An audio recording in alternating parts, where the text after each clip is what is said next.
Hello दोस्तों खादी वाला जो पेपर हुआ था 2019 में, पहला शिफ्ट उसका है ना। उसका मैंने हिंदी का आज प्रश्न लिया है। इसमें कंप्यूटर के भी बढ़िया बढ़िया प्रश्न आए थे। अगर आप लोग बोलेंगे तो कंप्यूटर का भी प्रश्न करा दूंगा मैं, है ना। ये देखिए खादी वाला हुआ था 2019 में, ठीक है। उसका हिंदी का क्वेश्चन मैं कराने वाला हूँ, जितने भी हिंदी के क्वेश्चन आए थे, ठीक है। तो मेरे साथ कुछ समय बने रहिएगा, बहुत अच्छी अच्छी बातें आपको जानने को मिलेंगी, है ना। पूरा पेपर है ना कैसा आया था हिंदी का, वो मैं आपको दिखाऊंगा आज, और उनके उत्तर समझाऊंगा भी। और अगर आपको अच्छा लगेगा दोस्तों तो ज़रूर लाइक कीजिएगा, और हो सके तो शेयर कीजिएगा, ठीक है। चलिए चलते हैं, और पहला ही प्रश्न मैं पढ़ता हूँ आपके लिए। दोस्तों, निम्नलिखित में से कौन सा संयुक्त वर्ण नहीं है? तो आपको ऐसा लगेगा कि सर ये ए है, ये जो है ये संयुक्त वर्ण है कि नहीं, और जो है कि नहीं है ना। तो ये लोग दोस्तों हैं, ठीक है। इस बात को याद रखिएगा। या तो आपको पता रहता है, ठीक है, लेकिन ये जो है ये छोटा ए भी क्या है, ये भी संयुक्त वर्ण होता है, ठीक है। ओ भी संयुक्त वर्ण होता है। अगर आप लोग पूछें किससे मिलकर बनता है, तो मैं बता सकता हूँ दोस्तों, ओ जो है आ धन ऊ से मिलकर बनता है ओ, ठीक है।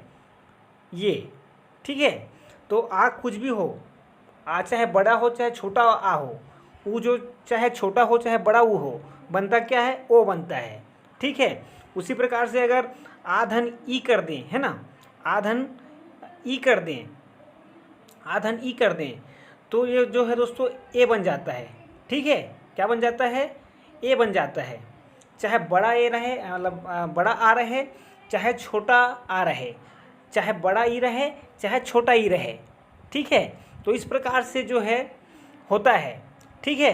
तो ए भी जो है क्या है, ए भी जो है आपका संयुक्त वर्ण है, ओ भी संयुक्त वर्ण है, ठीक है दोस्तों।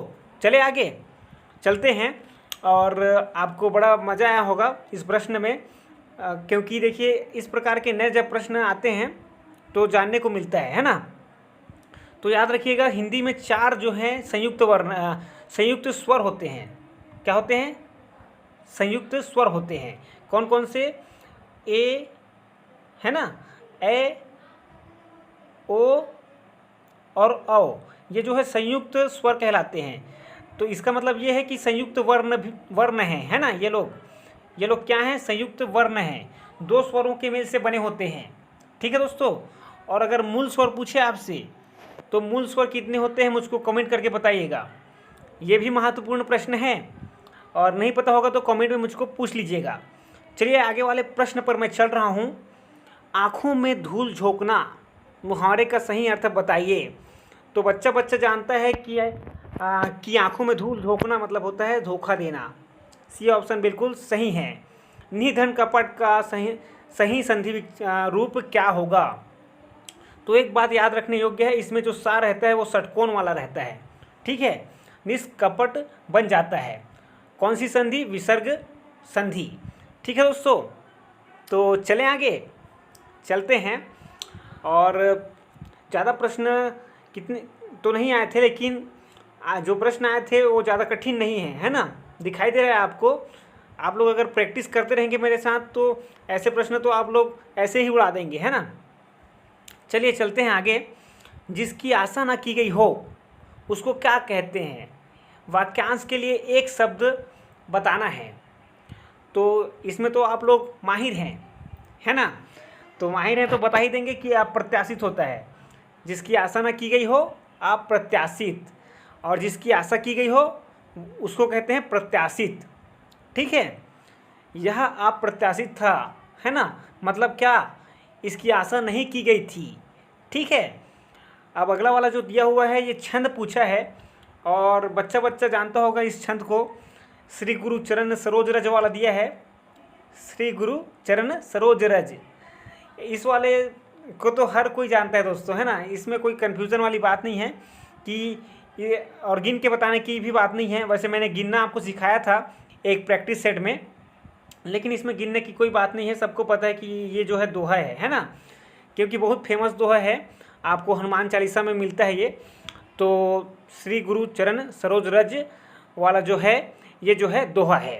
ठीक है, ये कौन सा छंद है? इसमें दोहा छंद है। और दोहा में क्या होता है दोस्तों? दोहा में क्या होता है?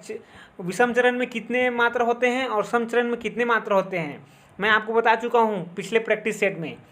चलिए मुझको कमेंट करके बताइएगा। और आगे चलते हैं।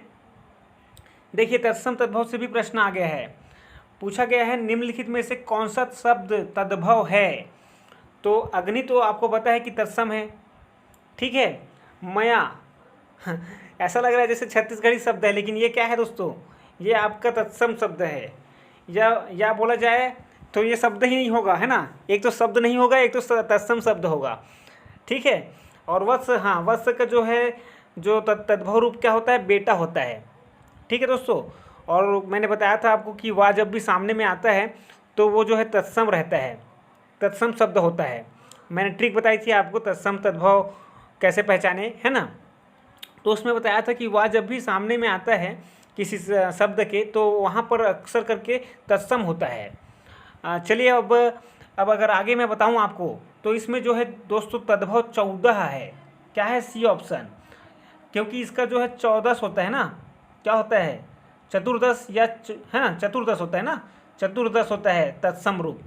तो आप लोग समझ गए होंगे कि ये जो सी ऑप्शन है बिल्कुल सही है। चलते हैं आगे, चलते हैं। बहुत ज़्यादा बड़ा वीडियो नहीं है, पूरा वीडियो देखिएगा। आगमन में कौन सा उपसर्ग है? तो निसंदेह आपको पता चल गया होगा, उपसर्ग जो है सामने लगता है तो आ जो है बिल्कुल क्या है? उपसर्ग है। ठीक है, आगमन में कौन सा उपसर्ग है? कौन सा उपसर्ग है? आ उपसर्ग है। आ से बहुत सारे शब्द बनते हैं, आपको पता होगा। आजन्म बनता है ना। और क्या बनता है दोस्तों? बताइएगा और कमेंट करके बताइएगा। बहुत सारे शब्द बनते हैं। ठीक है, आगे चलें, आगे चलते हैं। और अगला जो प्रश्न है, कौन सा शब्द पुल्लिंग है? तो इसको पहचानने के लिए उस शब्द के साथ विशेषण जोड़ दो, है ना। विशेषण जोड़ कर देखिए। एक तो क्या करिए, क्रिया जोड़ के देखिए। जैसे दया करना चाहिए, तो करना चाहिए नहीं, करनी चाहिए, ये ज़्यादा बेटर लगता है ना।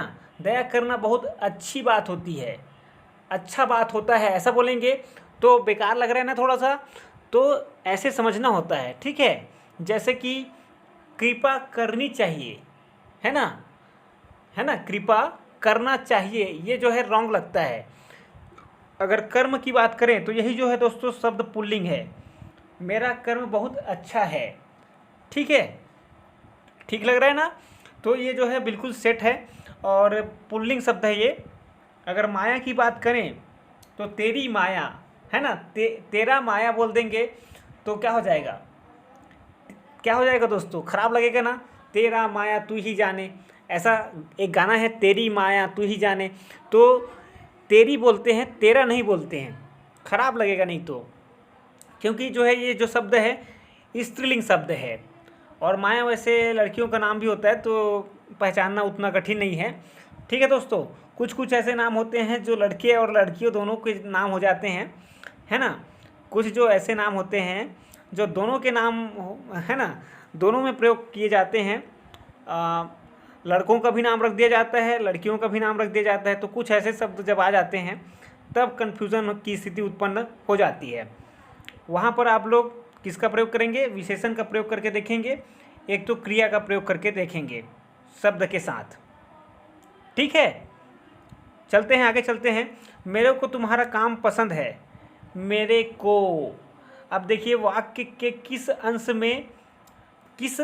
अंश में अशुद्धि है? तो मेरे को जो है, अब देखिए मेरे को आपको देखते ही पता चल गया होगा कि यही शब्द है ना, शब्द का यही जो है वाक्य का जो है यही अंश जो है बिल्कुल गलत है। मेरे को नहीं, मुझको तुम्हारा काम पसंद है। ठीक है, मुझको तुम्हारा काम पसंद है। अगला प्रश्न दे रहा है, हरि मोहन का रुपए देता है। तो यहाँ पर मिसप्रिंट है दोस्तों, है ना, का नहीं है वहाँ पर क्या है? वहाँ पर को होना चाहिए। ठीक है, तो को लगा दीजिए, को। ठीक है, हरि मोहन को रुपए देता है। तो दोस्तों अब सही लग रहा है ना शब्द, मतलब वाक्य, और वाक्य सही लग रहा है। अब बताइए कि वाक्य के रेखांकित अंश में कौन सा कारक है। तो दोस्तों हरि मोहन को रुपए देता है, और जहाँ को जो है देने के लिए प्रयोग में आता है तो वहाँ जो है क्या होता है दोस्तों, वहाँ संप्रदान कारक होता है। बी ऑप्शन बिल्कुल सही है। ठीक है, वैसे तो को जो है कर्म कारक के लिए भी प्रयोग होता है ना, लेकिन जब भी देने की बात की जाए, जब भी कुछ देने की बात की जाए तो संप्रदान कारक होता है। तो इस बात को याद रखिएगा।